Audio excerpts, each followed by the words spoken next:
Welcome to Molecule. Hello everyone, today we will discuss previous year's questions on early development in sea urchin. तो आज हम discuss करेंगे PYQs CSIR NET के early development in sea urchin पे। Early development in sea urchin की video मैं already discuss कर चुका हूँ इसके बारे में, उसकी लिंक मैंने डिस्क्रिप्शन बॉक्स में दी है, आप वहाँ से वीडियो देख सकते हैं। आज हम इसके PYQs देखेंगे और उसको मैं एक्सप्लेन करूँगा। तो शुरुआत करते हैं हम लोग पहले क्वेश्चन से, जो जून 2023 में पूछा गया था सेकेंड शिफ्ट में। तो फर्स्ट क्वेश्चन है हमारा जो जून 2023 की सेकेंड शिफ्ट में पूछा गया था कि कुछ स्टेटमेंट दी हैं with respect to development in sea urchin. पहली स्टेटमेंट है कि cell fates are determined by both autonomous and conditional mode of specification. ये बात सही है, दोनों मोड ऑफ स्पेसिफिकेशन से डिटरमाइन होता है सेल फेट, किसके अंदर, सी अर्चिन के अंदर। तो ये बात सही है। सेकेंड है कि लार्ज माइक्रोमेयर्स आर कंडीशनली स्पेसिफाइड। ये बात गलत है, वो कंडीशनली नहीं होते हैं, वो ऑटोनॉमस होते हैं। नेक्स्ट है large micromeres produce paracrine and juxtacrine signal that specify the fate of neighbour cells. ये बात बिल्कुल सही है, क्योंकि यही जो लार्ज माइक्रोमेयर्स होते हैं यही प्रोड्यूस करते हैं सिग्नल और मैक्रोमेयर्स को स्पेसिफाई करते हैं उनका फेट। ये बात सही है। तो ए एन सी तो करेक्ट है, तो आंसर तो ये हो जाएगा। डी भी देख लेते हैं कि beta catenin is not required for the specification of the micromeres. ये बात गलत है। बीटा कैडनिन जो होता है वो एक्यूमुलेट होता है, जिसके ज़रिए आगे की सिग्नलिंग होती है। तो इसका आंसर क्या हो गया, ए एन सी करेक्ट पूछा गया था, तो आंसर है A and C, answer second. Next है हमारा क्वेश्चन जो फरवरी 2022 की फर्स्ट शिफ्ट में पूछा गया था कि नॉर्मल डेवलपमेंट में सी अर्चिन के बीटा कैडनिन जो होता है वो एक्यूमुलेट होता है किस में, माइक्रोमेयर्स में। ये बात हमें पता है, जो कि आगे चल के एंडोडम और मीजोडम बनाते हैं। अब ये कह रहे हैं अगर GSK3 को हम ब्लॉक कर दें डेवलपिंग एम्ब्रियो में तो क्या होगा। अब जो GSK3 होता है, GSK आपका GSK3, ये एक्चुअली इनहिबिट करता है किसको, बीटा कैडनिन को।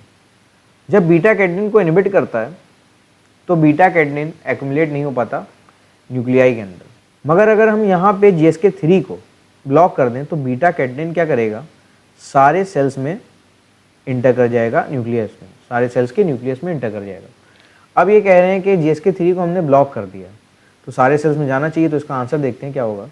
पहला है beta catenin accumulation in the nuclei of large micromeres will be inhibited leading to formation of ectodermal ball. ये बात बिल्कुल गलत है, वो तो एक्यूमुलेट होगा ही, वो भी ये कह रहे हैं माइक्रोमेयर्स जो लार्ज वाले हैं उनमें नहीं जाएगा, ऐसा नहीं होगा।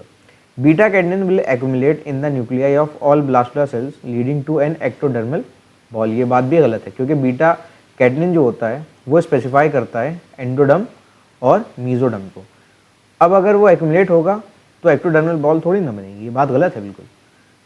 नेक्स्ट है हमारा beta catenin will accumulate in the nuclei of all blastula cells leading to animal cells getting specified as endoderm and mesoderm. ये बात बिल्कुल सही है कि जो एक्टोडर्मल सेल्स होंगे, एक्टोडर्मल सेल्स होंगे वो भी स्पेसिफाइड हो जाएंगे, रीस्पेसिफाइड हो जाएंगे किसमें, एंडोडम और मीजोडम में, क्योंकि वो सारे के सेल्स के न्यूक्लियस में इंटर कर जाएगा। तो ये बात सही है, थर्ड।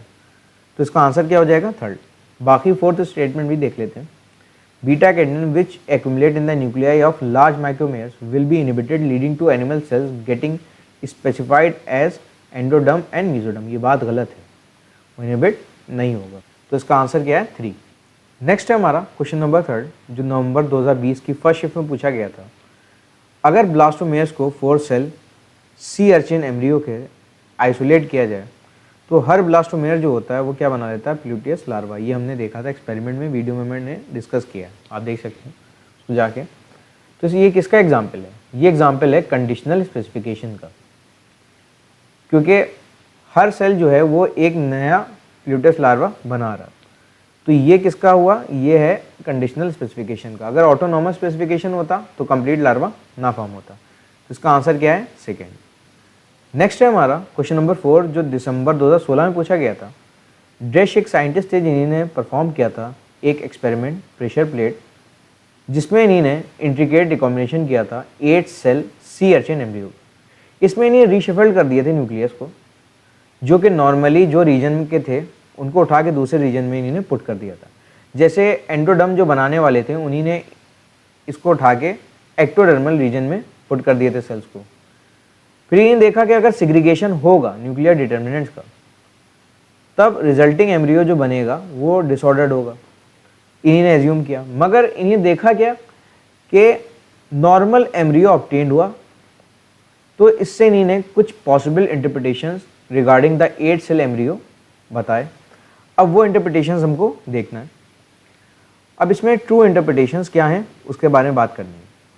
तो पहली बात यह है कि prospective potency of an isolated blastomere is greater than its actual prospective fate. ये बात बिल्कुल सही है, क्योंकि हमने क्या किया, इन्हीं ने जैसे इन्हीं ने यहाँ वाले सेल को इधर उठा के पुट किया, यहाँ पे डाल दिया, तब इस रीजन के उसने सेल बनाए, और याले को इन्हीं ने इधर पुट किया तो उसने वाले रीजन के सेल बनाए। तो इसका मतलब उसकी पोटेंसी ज़्यादा थी उसके एक्चुअल फेट से। तो ये ए जो है इंटरप्रिटेशन बिल्कुल सही है। नेक्स्ट क्या है, the prospective potency and prospective fate of blastomere were identical. ये बात गलत है, क्योंकि अगर ये बात जो कह रहा है ये ऑटोनोमस के बारे में, और यहाँ पे हमने देखा है यहाँ पे कंडीशनल हुआ है, नॉट ऑटोनोमस, तो बी गलत है। नेक्स्ट है हमारा sea urchin embryo is harmoniously equipotential system because all of its potentially independent parts interacted to form single embryo. मतलब इसको कहते हैं कंडीशनल। यहाँ पे कंडीशनल इसने किया स्पेसिफिकेशन, और इसको हार्मोनियसली इक्विपोटेंशियल सिस्टम कहते हैं। बात सही है बिल्कुल, ए सही है, सी सही है। नेक्स्ट है regulative development occurs where location of cell in the embryo determine its fate. जिस लोकेशन पे सेल डाला, मानिए इस वाले सेल को इस लोकेशन पे डाला तो याले सेल बना दिए इसने, याले को इस साइड पे डाला तो याले सेल बना दिए। तो जिस लोकेशन पे हमने जो सा सेल्स डाला वो उसी वाला फेट वो रीजन का ले लिया, तो इसका मतलब रेगुलेटिव डेवलपमेंट हुआ है। तो करेक्ट इंटरप्रिटेशन कौन से हैं, ए, सी एंड डी। तो इसका आंसर क्या हो जाएगा, इसका आंसर हो जाएगा fourth, A, C and D. Answer क्या है, फोर्थ।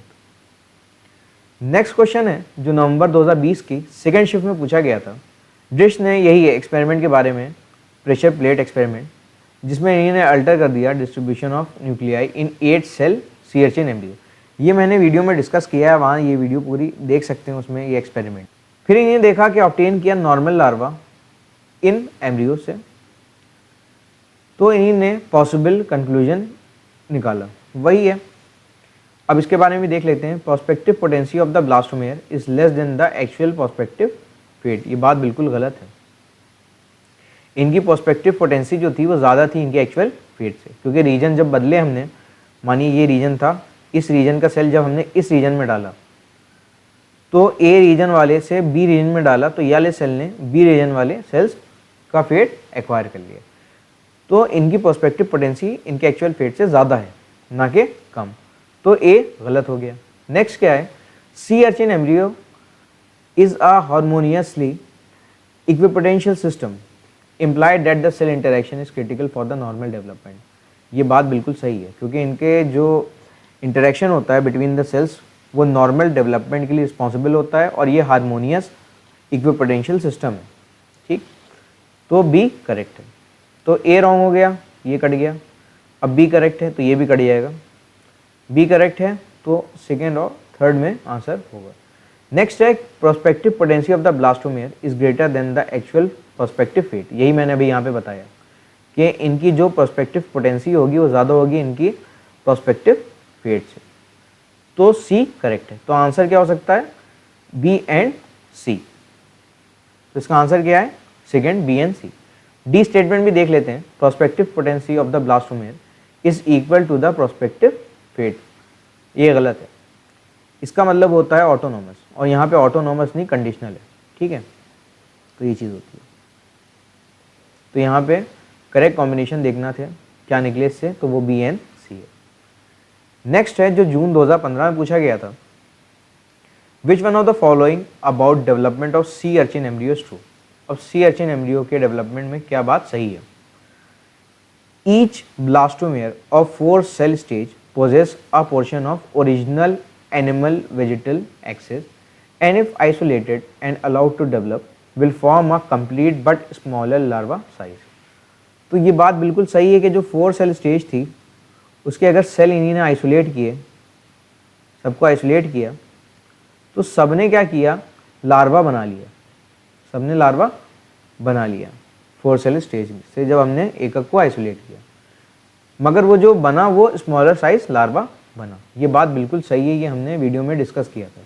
तो इसका आंसर क्या होना चाहिए, इसका आंसर फर्स्ट होना चाहिए। नेक्स्ट देख लेते हैं स्टेटमेंट कि each blastomere of 8 cell stage has the capacity to form a complete embryo. ये बात गलत है बिल्कुल, कंप्लीट एम्ब्रियो बनाता ही नहीं है, वो 8 नहीं 4 सेल स्टेज होती है। नेक्स्ट है any blastomere isolated till the pluteus larva will formation will regulate to go on and develop into full size embryo. बात बिल्कुल गलत है कि प्लूटियस लार्वा तक जो भी हमने सेल्स निकाले वो क्या करेगा, वो फुल साइज एम्ब्रियो बना लेगा। बात गलत है बिल्कुल। नेक्स्ट क्या है, after an intricate recombination at 16 cell stage the resulting embryo loses its ability to form a complete larva. ये बात भी गलत है। तो इसका आंसर क्या होगा, इसका आंसर हो जाएगा फर्स्ट। नेक्स्ट क्वेश्चन है हमारा क्वेश्चन नंबर 7 जो जून 2017 में पूछा गया था कि जब 4 ब्लास्टोमेयर पेयर्स को 8 सेल स्टेज के ट्यूनिकेट केनी ने डिसोशिएट कर दिया, तो हर ब्लास्टोमेयर ने ज़्यादातर स्ट्रक्चर्स बनाए जो कि वो बनाता, ठीक है, मगर नोटोकॉर्ड और नर्वस सिस्टम तभी बन पाया जब ये जो डिफरेंट ब्लास्टोमेयर्स थे उनको चांस मिला इंटरैक्ट करने का। तो कहने का मकसद ये है कि नोटोकॉर्ड और नर्वस सिस्टम जो कि आपके एक्टोडर्मल रीजन के आते हैं, ये तभी बन पाए जब सेल्स इंटरैक्ट कर पाए। तो इससे क्या इंटरप्रिटेशंस निकलने हैं इसके रिजल्ट, तो देखते हैं। Each pair of blastomere forming respective structure indicate autonomous specification. ये बात बिल्कुल सही है कि कुछ रिस्पेक्टिव स्ट्रक्चर ही बना पाया, तो ये कौन सा ऑटोनॉमस स्पेसिफिकेशन हुआ। नेक्स्ट क्या है, each pair of blastomere forming respective structure indicate conditional specification. ये बात गलत है, रिस्पेक्टिव स्ट्रक्चर के अलावा भी ज़्यादा बनाएगा तब वो कंडीशनल स्पेसिफिकेशन कहलाएगा। नेक्स्ट है notochord and nervous system development indicate autonomous specification. ये बात गलत है क्योंकि अभी इन्हीं ने बताया कि वो तभी स्पेसिफाई हो रहा है जब वो इंटरैक्ट कर रहे हैं, और इंटरैक्शन मतलब हो रहा है दूसरे सेल से इंटरैक्ट कर रहा है, तो वहाँ पे कंडीशनल स्पेसिफिकेशन, तो सी भी गलत है। नेक्स्ट क्या है, the notochord and nervous system development indicate conditional specification. यही बताया क्योंकि इंटरैक्शन जब भी होता है, इंटरैक्शन जब भी होता है तो वो कैसी स्पेसिफिकेशन होती है, कंडीशनल, वो कंडीशनल स्पेसिफिकेशन होती है। तो ए एंड डी आंसर है, तो उसका आंसर क्या हो जाएगा, थर्ड। आंसर क्या है, third, A and D. Next है जो दिसंबर 2017 में पूछा गया था कि गिवन एक्सपेरिमेंट में ट्रांसप्लांटेशन किया गया माइक्रोमेयर्स का from vegetal pole of 16 cell embryo sea urchin का on to the animal pole of host 16 cell sea urchin embryo, what would initiate. क्या होगा इसके ज़रिए, तो इन्हीं ने ऐसे लिया जो यहाँ पे था सेल्स, इस वेजिटल पोल से इन्हें उठा के इधर रख दी, किधर, एनिमल पोल पे। तो इससे क्या होगा, जो ट्रांसप्लांटेड माइक्रोमेयर्स है वो इन्वेजिनेट कर जाएंगे अंदर ब्लास्टोसील में और नए set of skeletogenic mesenchyme cells बनाएंगे। यही आंसर है इसका। तो जब भी हमने इन्हीं ने यहाँ से क्या किया, माइक्रोमेयर्स उठाए नीचे से और इनको यहाँ पे डाला, तो यहाँ पे इन्वेजिनेशन हो जाएगा, एक यहाँ से होगा एक यहाँ से, दोनों तरफ से इन्वेजिनेशन हो जाएगा और new set of skeletogenic mesenchyme sales बन जाएंगे। एक्सपेरिमेंट मैंने डिस्कस किया था वीडियो में। तो इसका आंसर क्या है, इसका आंसर है फर्स्ट।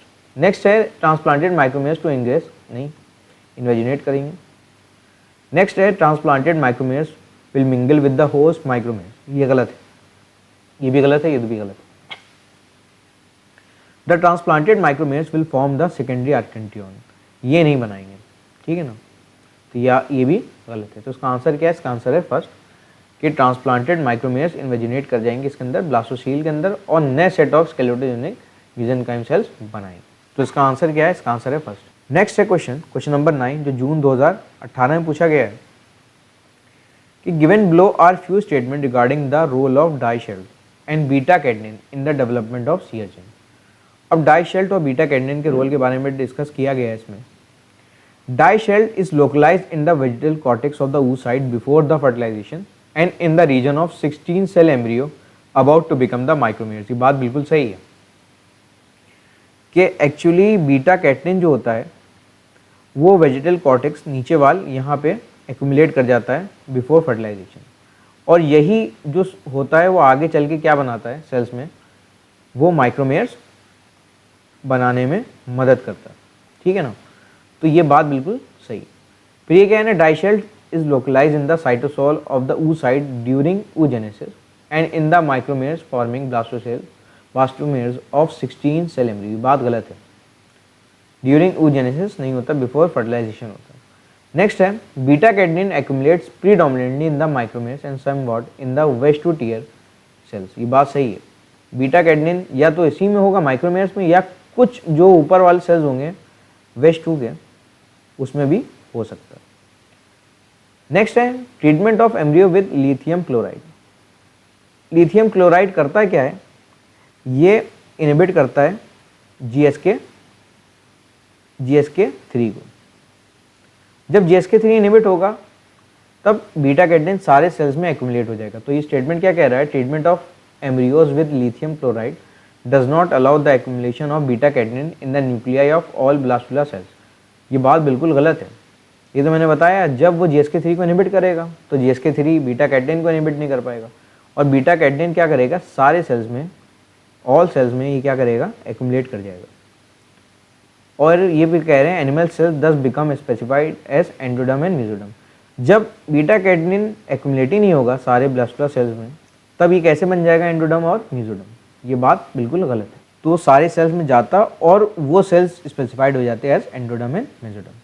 नेक्स्ट है when beta catenin is prevented from entering the nucleus the embryo developed as ciliated ectodermal ball. ये बात बिल्कुल सही है कि अगर हमने प्रिवेंट किया बीटा कैटनिन का एक्यूमुलेशन न्यूक्लियस में, तो जो एम्ब्रियो होगा वो कैसे डेवलप हो जाएगा, as a ciliated ectodermal ball. तो ACNE, तो आंसर क्या है, ACNE, थर्ड में दिया है ACNE, करेक्ट कॉम्बिनेशन पूछे हैं, तो इसका आंसर क्या है, इसका आंसर है थर्ड।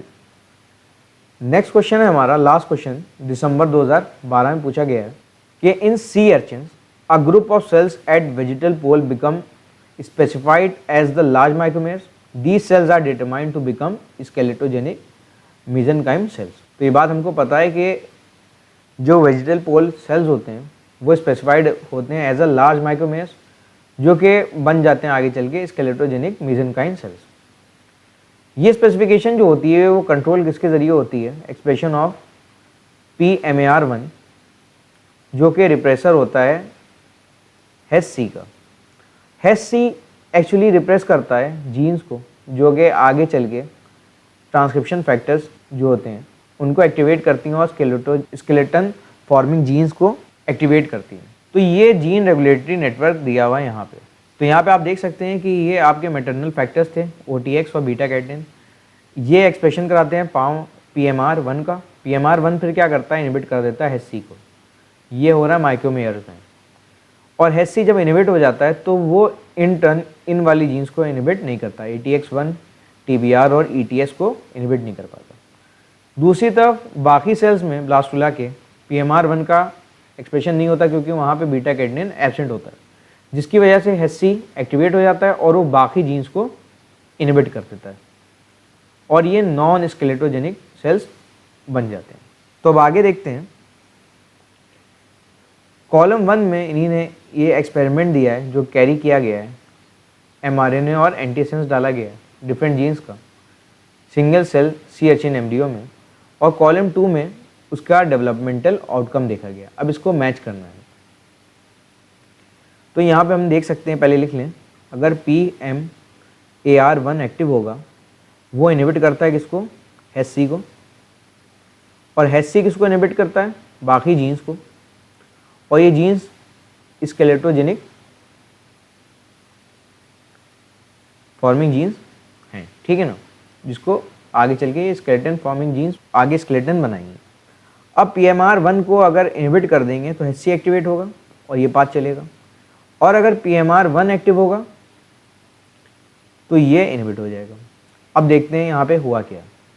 अगर हम mRNA डाल दें PMR1 का, अगर PMR1 का ये डाल देंगे तो ये वाला चलेगा, जब ये वाला चलेगा तो ये इनहिबिट हो जाएगा। और जब ये इनहिबिट होगा तो जीन जो होंगी वो क्या बनाएंगी, स्केलेटन। तो इस केस में क्या होगा, इस केस में स्केलेटन मेसेंकाइम जो होंगे वो बनेंगे और cell start ingressing into the blastocoel.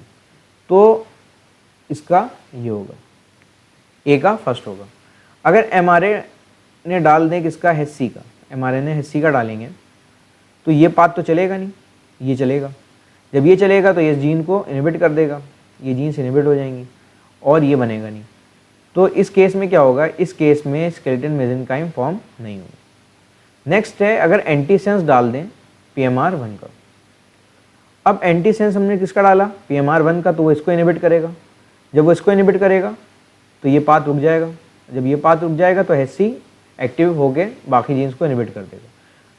तो C केस में भी आपका क्या होगा, यही सेकेंड वाला रहेगा, स्केलेटन मेसेंकाइम नहीं बनेगा।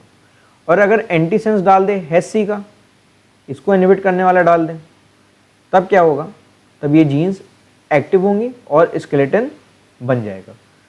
तो D का क्या हो जाएगा, D का हो जाएगा फर्स्ट। तो A का है फर्स्ट, ये कट गया, ये कट गया। B का है सेकेंड, ये A का फर्स्ट, B का सेकेंड, C का सेकेंड और D का फर्स्ट।